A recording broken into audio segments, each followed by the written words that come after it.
ジャケットはね。よし。Oh my god. ジャケットちゃう。ジャンが着てる。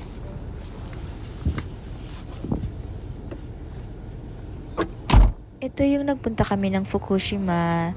After namin ng ski, pauwi na kami nito. Tapos may isang kotse na nakaharang sa daan. Parang na-stock up yata yung kotse niya kasi nagpaikot-ikot yata dahil napakadulas po ng daan and umuulan talaga ng snow ng sobra-sobra. Ayun yung asawa ko. Parang tinitingnan niya kung paano niya mailalabas yung kotse kasi naipit na rin kami.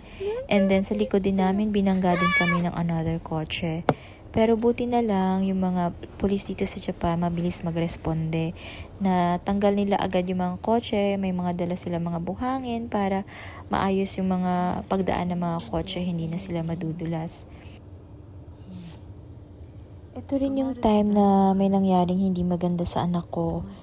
Nagkaroon siya ng injury habang nagsiski kami, kaya sinugod namin agad siya sa ospital.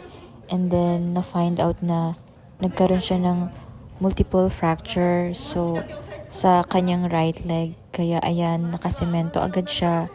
And buti na lang, dumiretso agad kami sa ospital that time. Kung hindi, baka mas lalo pang nagrabe yung nangyari sa anak ko.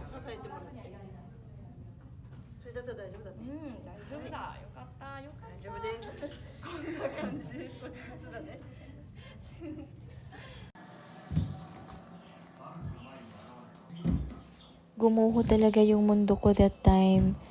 Naawa ko sa anak ko kasi hindi naman niya pinapakita na nahihirapan siya. Ngumingiti lang siya lagi. Parang ina-accept niya lang lahat. Napaka-strong na bata. Pero sa akin din, hindi ako nagpapakita ng malungkot ako. Gusto ko lagi lang siyang masaya. Para lagi lang siyang masaya at iisipin niya na gagaling naman talaga. Pero yun nga lang, kailangan talagang tiyagaan. Ito na yung nagpupunta na kami ng ospital for the therapy niya. At kailangan din talagang ma-practice muna paano gamitin yung saklay. Kasi papasok siya sa school at medyo matagal-tagal ang paglagay ng semento sa kanya. Kaya kailangan niya rin talagang matutunan paano gamitin yung saklay para makapasok lang siya ng school. Tas ako naman, tinuruan din ako nung therapist kung paano siya alalayan kasi ako ang magdadala sa kanya at importante rin sa mga magulang na dapat alamin natin yung tamang pag-aalaga pag ganitong mga nangyayari sa atin sa mga anak natin. So kailangan makinig tayo sa mga therapist at sa mga kailangan natin gawin. Huwag nating baliwalain kasi pwedeng makapinsala tayo, makaabala tayo at syempre, para na rin sa kaligtasan ng ating mga anak.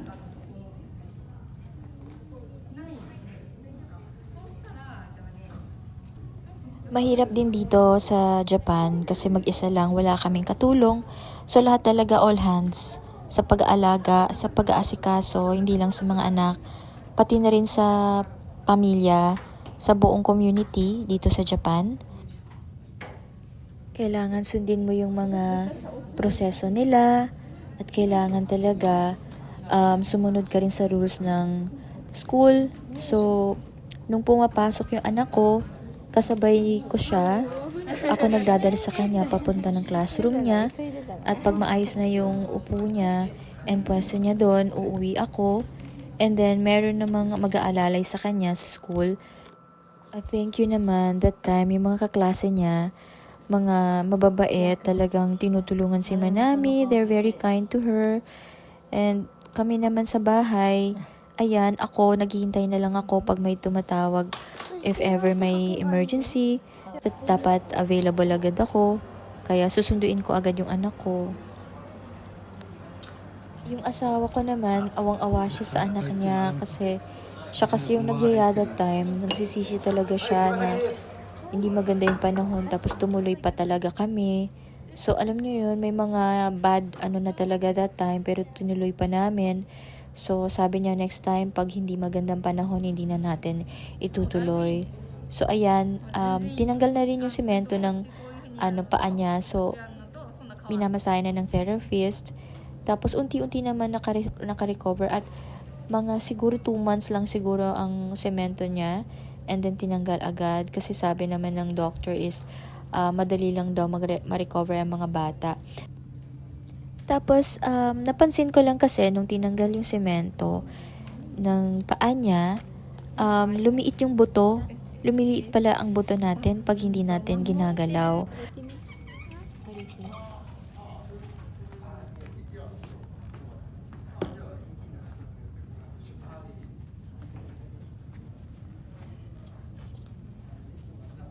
So, thank you Lord naman at na fully recovered din yung anak ko. And this video is, ito yung last day namin sa ospital, final check-up niya para i-check lang kung okay yung paglalakad, walang kailangang i-worry. And salamat sa Panginoon na fully recovered talaga ang bunso ko. At hindi alam ng mga pamilya ko sa Pilipinas yung nangyari sa kanya kasi ayoko din mag-worry sila. Hindi ko masyado na naikwento kasi total nasa malayo naman ako at parang manageable ko naman and ayoko lang din talaga mag-worry lalo na si CJ.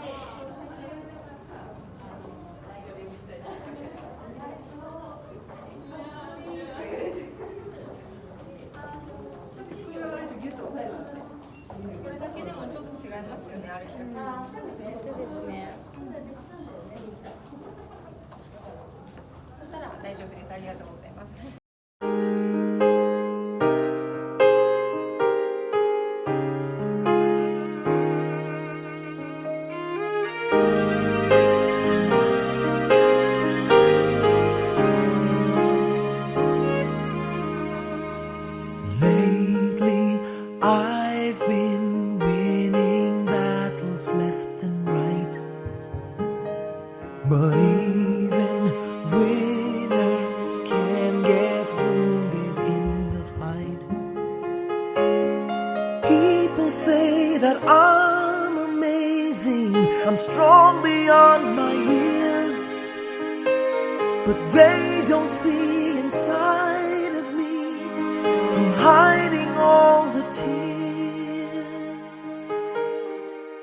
They don't know that I come running home when I fall down.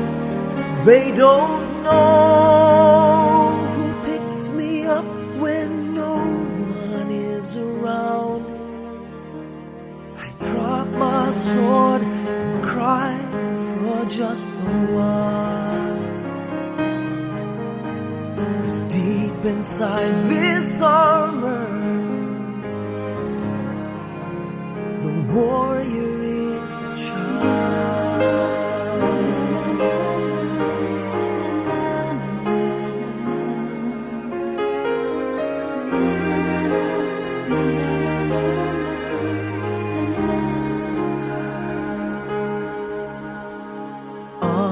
unafraid because his armor is the best.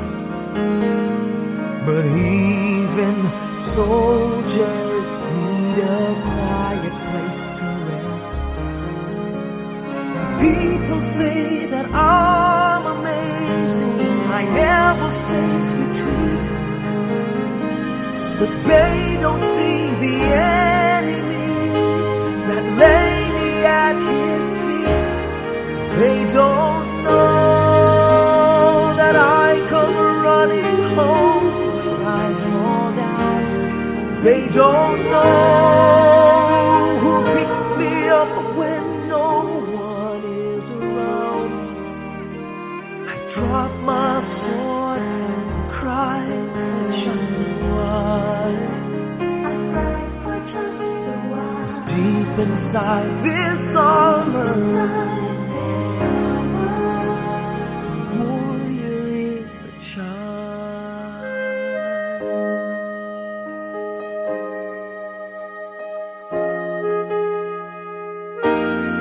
They don't know that I come running home when I fall down. They don't know who picks me up when no one is around. I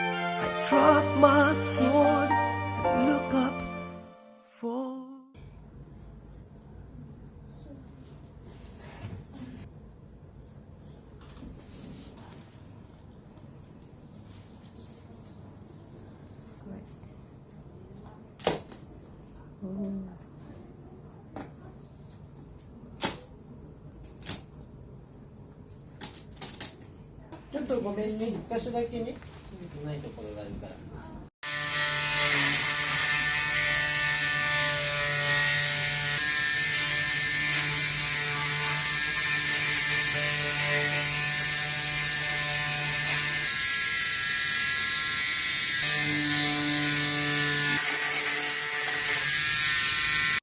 綺麗になったかな。かかとが先ね。かかとが先。はい、じゃあもう一回。もう一回。いいよ、そのまま歩いてて。かかとからついてね。